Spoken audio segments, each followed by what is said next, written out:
People don't just behave rudely for the sake of behaving rudely.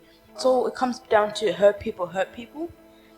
Because I used to behave like that. I behaved in a horrible way towards people because I was hurt.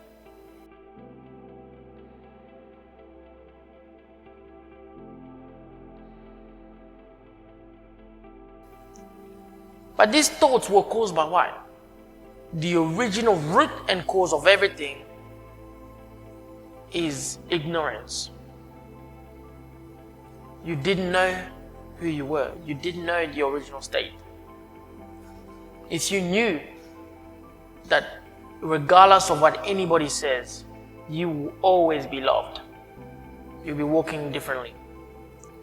If you knew that you have been placed in this earth with a purpose, equipped with a gift, that whatever you put your mind to, your gift is there to make you great, you walk differently.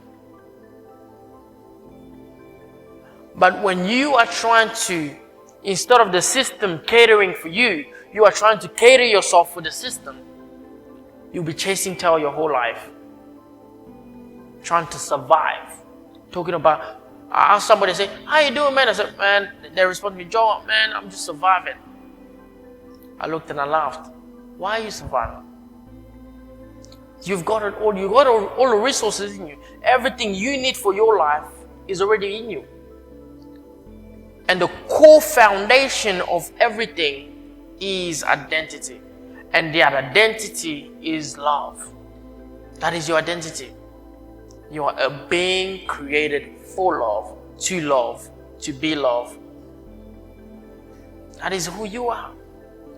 Now, this perfect state will always cast out fear. Always.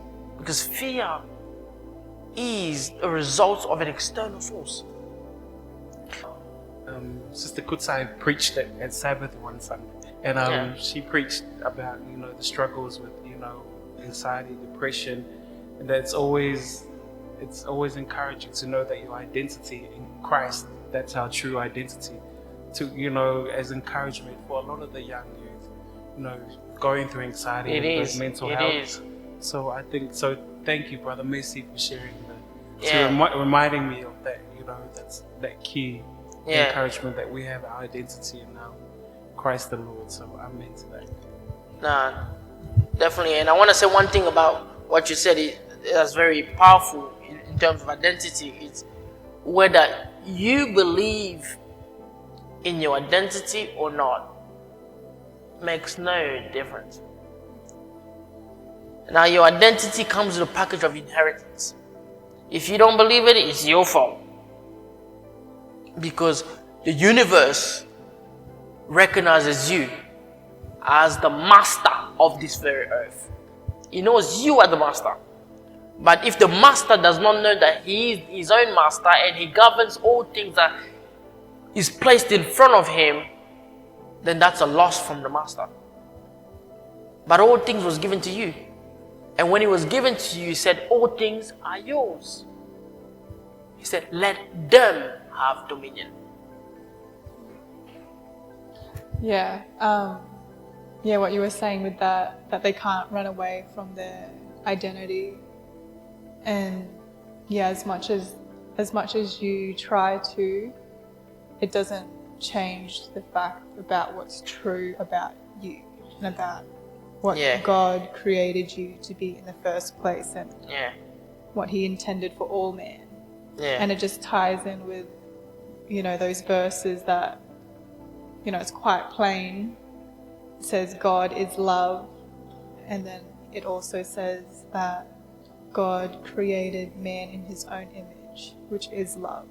And it's very easy to understand that. Yeah. And that's how it should be. It should be simple and easy. Sometimes we like to complicate the Bible too much, and people think it has to be a math equation and so forth. But life was never supposed to be toiling. It's never supposed to be trial and error. It's supposed to be easy. It's supposed to be flowing with milk and honey. Flowing. Not forcing, flowing.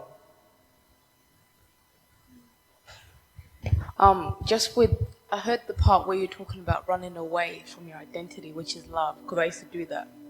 I used to run from love because I was scared of being hurt.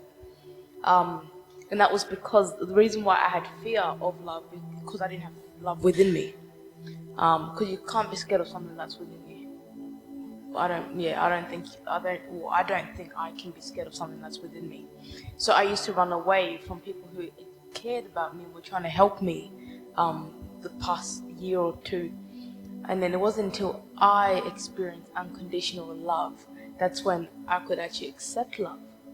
I don't know, that was just my experience with love, and now I can give love, whether it's through like talking to people or volunteering or the work I do. It's still, and like love is not just like hugging and kissing. That's not like what love is. But you do, I believe that you should show love in everything you do. That's words of wisdom right there. So mercy. So Yeah.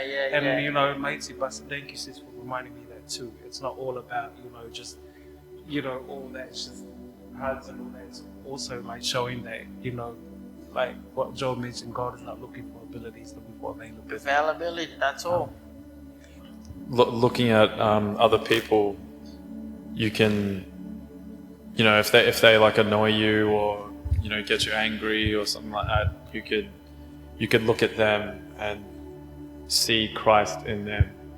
So like when you're looking at someone, you see Christ in them and you see them as love, and that just what they're doing, you see the positives. Like you can see what they can be. You can see what they're made to be, who they are.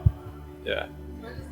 I even discussed this in the, if you into podcasts, have a listen, but I discussed this because before, if you annoyed me, you're gone. It's simple. That's the way I used to do things, but the person who's annoying you is teaching you something. I learned patience.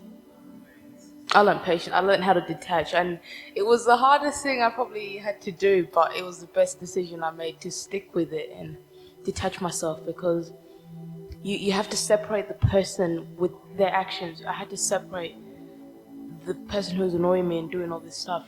Their actions and who they are not the same. Yeah, I really like the point that you mentioned, Cody. Thank you, brother, for that. And matey, Pastor, thank you, sis, because Sizzle reminded me when you did a children's story and you mentioned that, if someone annoys you, you will go after that person. And so for me, that was like, I'm just as bad as, I'm like that, because of the whole react. Yeah. But it's words of wisdom. Thank you, sis, for matey Bus for saying that. You got to look at the good of the person. That person's teaching you, patience. And so, like, I'm like that now. You can't straight away negative react to what the thing that's happened. You got to look at the good of that person, and that teaches a lot. Understanding where the behavior comes from. People don't just behave rudely for the sake of behaving rudely. I wasn't. It comes down to hurt people. Because I used to behave like that. I behaved in a horrible way towards people because I was hurt. And that's why with even people, the kids I work with and everyone I encounter, I examine them and I listen to what they say. And you detach yourself. Don't take things personal, because it's not about you. It's really about them and where they're at within themselves. And they're just expressing that at you. Yeah, it's really important to first understand that you are loved first. That before you can look at your brother or your sister and identify them with that, because you can't see them for who they really are if you first don't see it for yourself. And I think it's where that verse comes in. You hypocrite. You see the log in your brother's eye, but you can't see it in your. Do you know that verse? Yeah, I don't know where it is, but that's exactly what my life used to be. I used to blame everyone else for my situation. Never took responsibility, and it was within me the whole time. The log was in my eye just as much as it was in my brother's eye. Yeah. No, I'm being serious. No, it's good to be transparent. But yeah, that Bible verse where it says that, we love because God loved us first. Yeah, so we have to also be that example to others, They will not have the ability to love if you don't love them first. Yeah.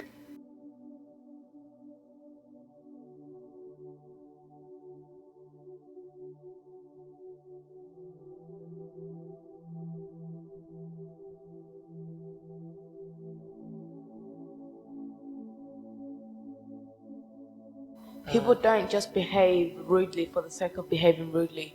So it comes down to hurt people hurt people. Because I used to behave like that. I behaved in a horrible way towards people because I was hurt.